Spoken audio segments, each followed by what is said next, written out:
Hello दोस्तों, eco वाला channel में आपका स्वागत है। दोस्तों आइए देख लेते हैं शेरशाह सूरी की भू राजस्व व्यवस्था। तो हम लोग फर्स्ट वीडियो में देखे हैं शेरशाह की शासन व्यवस्था, और अब हम लोग देखने वाले हैं भू राजस्व व्यवस्था, न्याय व्यवस्था और मुद्रा सुधार व्यवस्था क्या रही है शेरशाह सूरी की। तो आइए देख लेते हैं दोस्त। ये सीरीज LTGIC प्रवक्ता UPTGT PGT की सीरीज चल रही है। तो हम लोग मुगल साम्राज्य पढ़ रहे हैं, जिसके अंतर्गत दोस्त बाबर, हुमायूं और अब हम लोग शेरशाह सूरी को देख रहे हैं। तो शेरशाह सूरी में हम व्यक्तिगत जीवन और उसके महत्वपूर्ण युद्धों के बारे में देख चुके हैं। अब हम लोग देखते हैं शेरशाह सूरी द्वारा किए गए प्रमुख सुधार, भू राजस्व सुधार, न्याय व्यवस्था और उसकी मुद्रा व्यवस्था को हम लोग आज देखने वाले हैं। तो आइए देख लेते हैं सर्वप्रथम भू राजस्व व्यवस्था। तो केंद्रीय सरकार की आय का मुख्य स्रोत लगान, लावारिस संपत्ति, व्यापारिक कर, टकसाल, नमक आदि था दोस्त। शेरशाह की वित्त व्यवस्था के अंतर्गत राज्य का मुख्य स्रोत भूमि पर लगने वाला कर था, जिसे लगान कहा जाता था। शेरशाह की लगान व्यवस्था मुख्यतः रैयतवाड़ी थी, जिसमें किसानों से प्रत्यक्ष संपर्क स्थापित किया गया था। शेरशाह ने उत्पादन के आधार पर भूमि को 3 श्रेणियों में विभाजित किया: अच्छी, मध्यम और खराब। शेरशाह ने लगान निर्धारण के लिए मुख्यतः 3 प्रकार की प्रणाली अपनाई: गुलाब बख्शी अथवा बटाई, नस्क या मुक्ताई अथवा कानफूत नकद अथवा जाप्ती, जिसे जमई भी कहा जाता था। नेक्स्ट आइए देख लेते हैं दोस्त।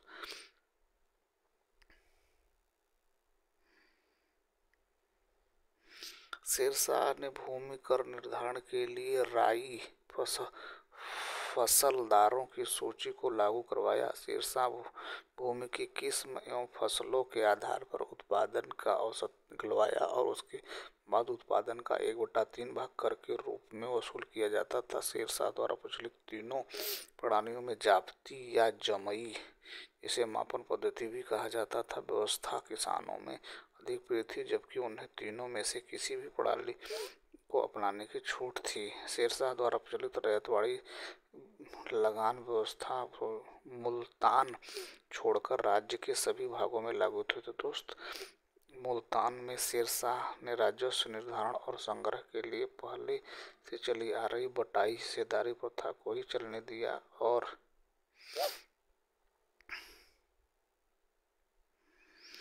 उत्पादन का 1/4 लगान वसूल किया, जो अन्यत्र नहीं प्रचलित था। शेरशाह के समय लगान नगद या जिन्स दोनों रूपों में छूट थी। शेरशाह कृषि योग्य भूमि और प्रति भूमि दोनों के नाप करवाया। इस कार्य के लिए उसने अहमद खां की सहायता ली, जिससे हिंदू ब्राह्मणों की मदद से यह काम पूरा किया। शेरशाह ने भूमि की माप के लिए सिकंदरी गज 39 अंगुल 32 इंच एवं सन की हड्डी का प्रयोग करवाया।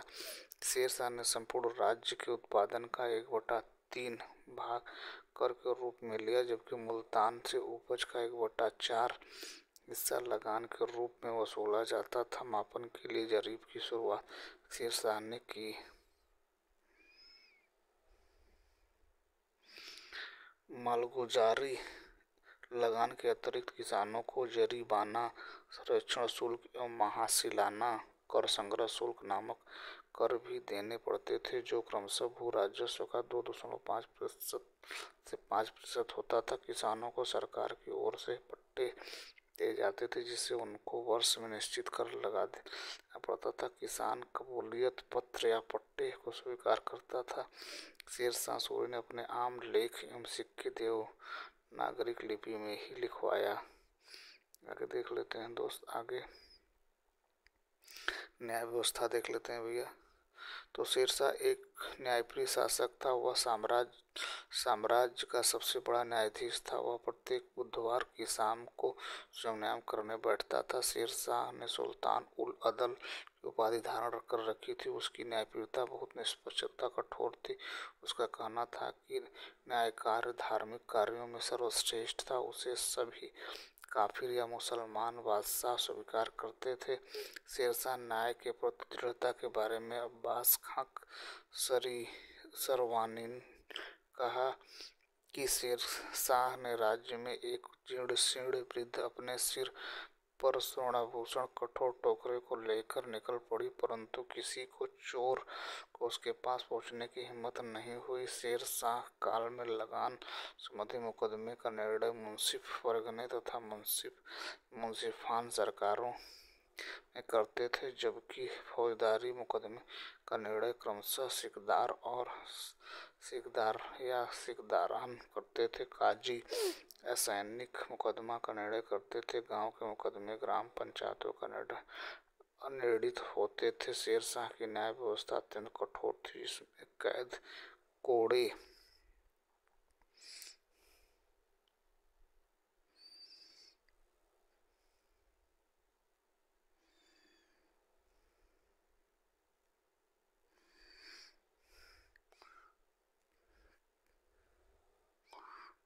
से पीटना, अंग विच्छेदन तथा जुर्माना आदि थे।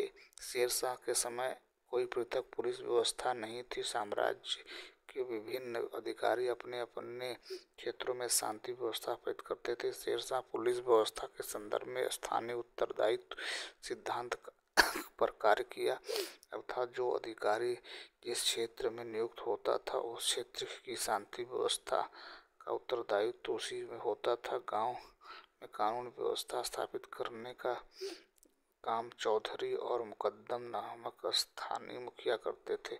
सड़कें और सराहें दोस्त, शेरशाह अनेक सड़कों का निर्माण करवाया, उसकी पुरानी सड़कों की मरम्मत करवाई। उसने के द्वारा बनाई गई 4 सड़कें अत्यंत प्रसिद्ध हैं। बंगाल में सोनार गांव से शुरू होकर दिल्ली, लाहौर होते हुए पंजाब में अटक तक जाती है। ये पहली सड़क है दोस्त। अगली देखते हैं दोस्त। अगली आगरा से बुरहानपुर तक, आगरा से जोधपुर होते हुए चित्तौड़ तक, लाहौर से मुल्तान तक शेरशाह ने 1700 सरायों का निर्माण करवाया था दोस्त। इसमें हिंदुओं और मुसलमानों को ठहरने के लिए अलग अलग व्यवस्था थी। प्रत्येक सराय की देखभाल एक सिकदार नामक अधिकारी करता था। डॉक्टर कानूगो ने इन सरायों को साम्राज्य रूपी शरीर की धमनियां कहा है। आगे देख लेते हैं भैया। मुद्रा व्यवस्था देख लेते हैं दोस्त। आइए, शेरशाह की मुद्रा व्यवस्था क्या है भैया। तो शेरशाह की मुद्रा व्यवस्था अत्यंत विकसित थी। उसने पुराने घिसे पीटे सिक्कों के स्थान पर शुद्ध चांदी के रुपया 80 ग्रेन जो कि 80 ग्रेन का था और तांबे का दाम जो कि 380 ग्रेन का था दोस्त। तो इसके के अतिरिक्त उसने दाम के आधे, चौथाई और 16वें भाग के भी अनेक सिक्के चलाए। शेरशाह के समय में 23 टकसालें थीं। शेरशाह के सिक्कों पर शेरशाह का नाम और पद अरबी या नागरी लिपि में अंकित होता था। शेरशाह द्वारा रुपये के बारे में स्मिथ ने लिखा है, यह रुपया वर्तमान ब्रिटिश मुद्रा प्रणाली का आधार है। शेरशाह ने राजधानी दिल्ली में दाम का लंगर स्थापित करवाया, जिसमें लगभग 500 अशर्फी प्रतिदिन खर्च होता था।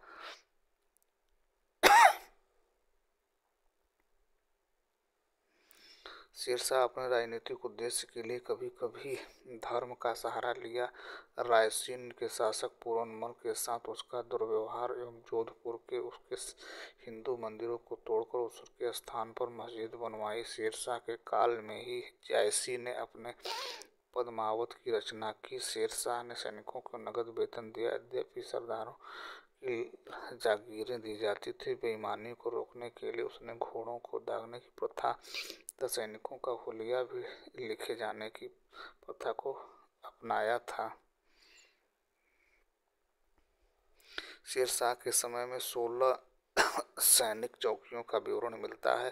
भवन इमारतें, एक प्रसिद्ध भवन निर्माता के रूप में शेरशाह द्वारा निर्मित सराय के मकबरे को पूर्वकालिक स्थापत्य शैली की पराकाष्ठा तथा नवीन शैली के प्रारंभ का द्योतक माना जाता है। आगे देख लेते हैं। अमित शेरशाह अपने साम्राज्य की उत्तरी पश्चिमी सीमा की सुरक्षा के लिए रोहतासगढ़ नामक किला बनवाया। इसके अतिरिक्त उसने दिल्ली का पुराना किला बनवाया। शेरशाह ने कन्नौज नगर को बर्बाद करके सिरसूर नामक नगर बसाया, दक्षिण का सम्राट की उपाधि धारण की। कनिंघम ने शेरशाह के मकबरे को ताजमहल से भी सुंदर कहा है, जो सासाराम बिहार में स्थित है। कानूनगो ने उनके बारे में कहा है, वह बाहर से मुस्लिम और अंदर से हिंदू था।